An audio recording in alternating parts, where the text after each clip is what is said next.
Hi, everybody. Dan Illman, Mike Beer. Friday night, the biggest night of the year for racing at Charlestown. It is the Grade 2 $1 million Charlestown Classic. Race number 11, we're going a three-turn mile and an eighth over the bull ring. Giant Game is the 5-2 morning line favorite, taking a little bit of class drop. It took a shot in the Whitney last time out. That race was probably too tough. He beat a couple of these two starts back in the Cornhusker at Prairie Meadows.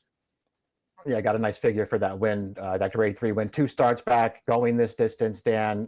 We know his game. He's a speed horse. He's drawn towards the inside. They're probably going to come out of there running and try to cut this thing right from the start. Good segue to our Timeform US pace projector, which has Giant Game on the early lead. And I just feel like you want to be up close at Charlestown. It's just tough to make up ground in the short stretch here. Giant Game's tactical speed should help him. Skippy Longstocking, the 5, who was second to Giant Game in the Cornhusker, also has that sort of tactical speed.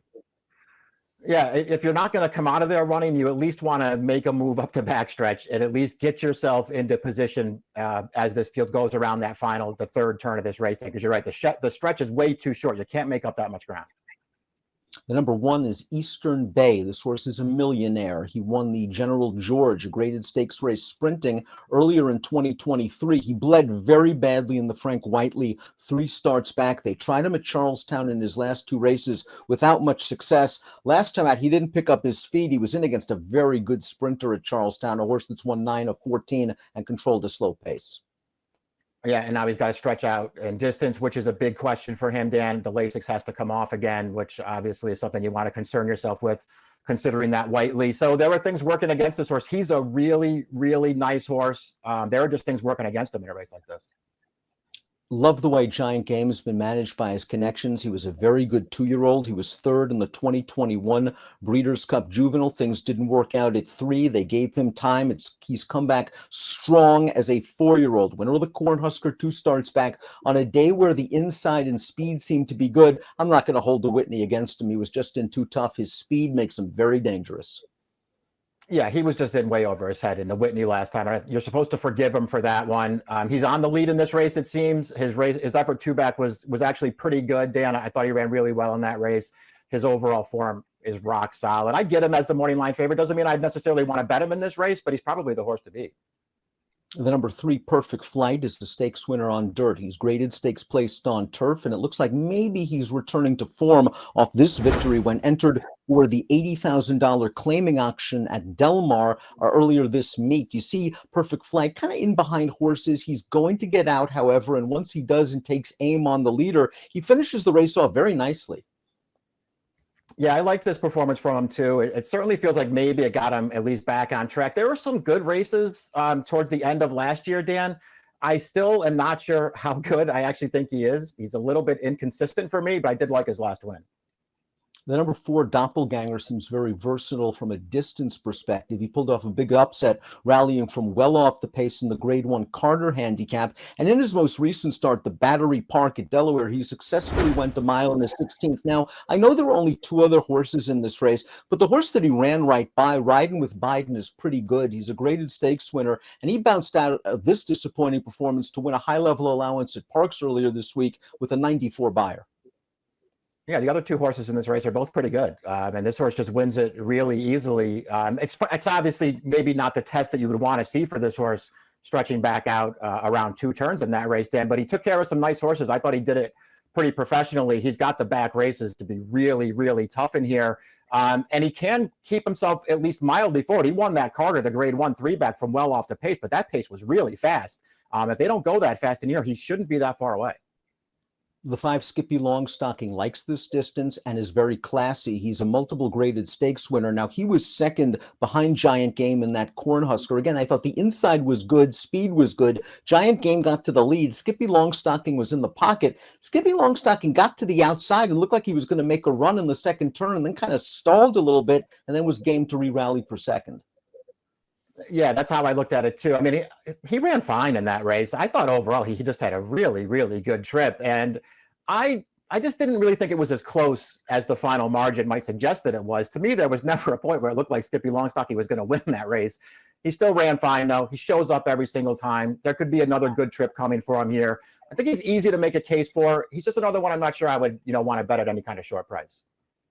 The number 6 Double Crown is no stranger to pulling off upsets in graded stakes races. He was 42-1 when he won the Kelso last year during the Belmont at the Big A meet. When you play this race with your DRF Bets account, you get your free formulator past performances. Click on the short comment to watch the whole race, because Double Crown started off terribly in this race at Laurel, going 2 turns on August the 13th. It was a short field. He had a lot of work to do. He had to run down the favorite, and he did it. Yeah, he did. He's another horse. He's just a really, really nice horse. I kind of feel like I've always held this position on Double Crown, that I think he's better around 1 turn than he is around 2 turns, especially when you're talking about races like this, graded races. But listen, you know that when things go his way, he's going to show up with a really, really big performance. I'm a huge fan of this horse, and at some kind of big price, I could try to get him in there.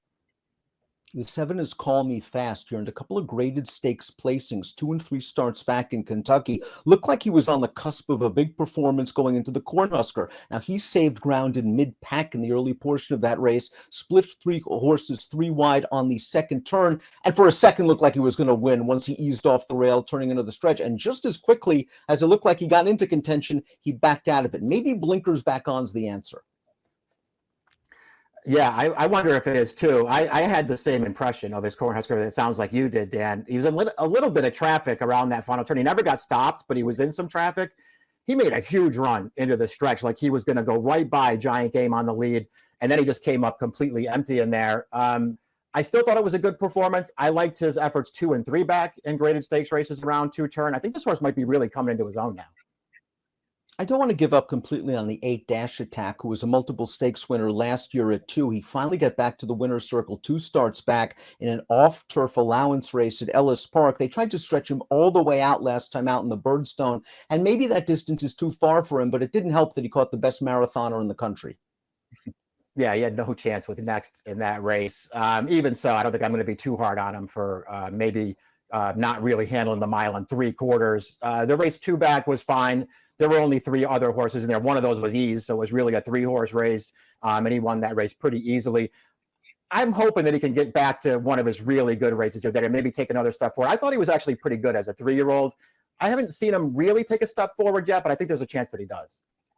If you believe the Corky Charlestown configuration is tailor-made for courses, look no further than the number 9, Muad'Dib. He has won 14 of 17 starts at Charlestown, was second in this race at a big price. Coming into this year's edition of the Charlestown Classic in good form, he's won his last 2. He came from off the pace to beat a couple of next out winners, going 6.5 last time out. And while he looks slow on paper from a Beyer speed figure standpoint, he just seems to run to the level of his competition. He was slow coming into this race last year, and he made Art Collector work a little bit.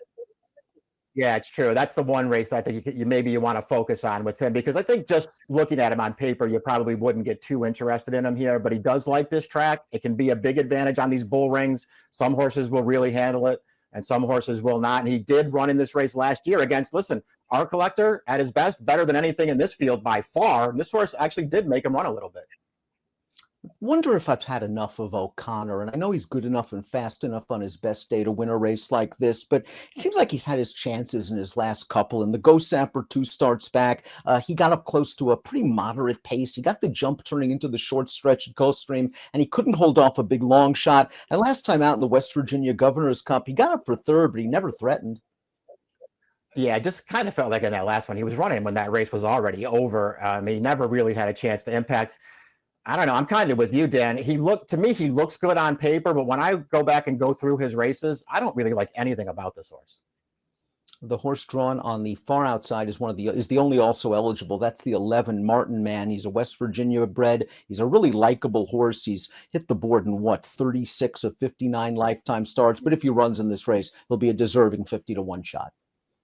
Yeah, there's going to be taking a shot here if they decide to run him in this race, and hope that, running this race over his favorite track as well makes some kind of a difference. Top pick time for the Charlestown Classic. I think blinkers on not only might focus Call Me Fast better. He's run well with blinkers in the past, but if you look at his PPs, he showed speed with blinkers. And I think they're going to try to get a lot closer to the pace this time than in the Cornhusker. Yeah, that's what I thought too. I think we kind of look at him the same way too, Dan. I mean, that Cornhusker last time, that move that he made just to get into contention, that might work a lot better on this track than maybe it did at Prairie Meadows last time. I think he's really interested in here. To me, it was him and the 8 Dash Attack. I'm hoping the Dash Attack, cutting back to this distance, I'm hoping he takes a step forward here. Curious to see what Skippy Longstocking does. I know he's honest. I know he'll give his usual strong performance. I think Call Me Fast a little bit of a better price. 7842 for Mike, 75210 for me in the $1 million Grade 2 Charlestown Classic on Friday. Good luck.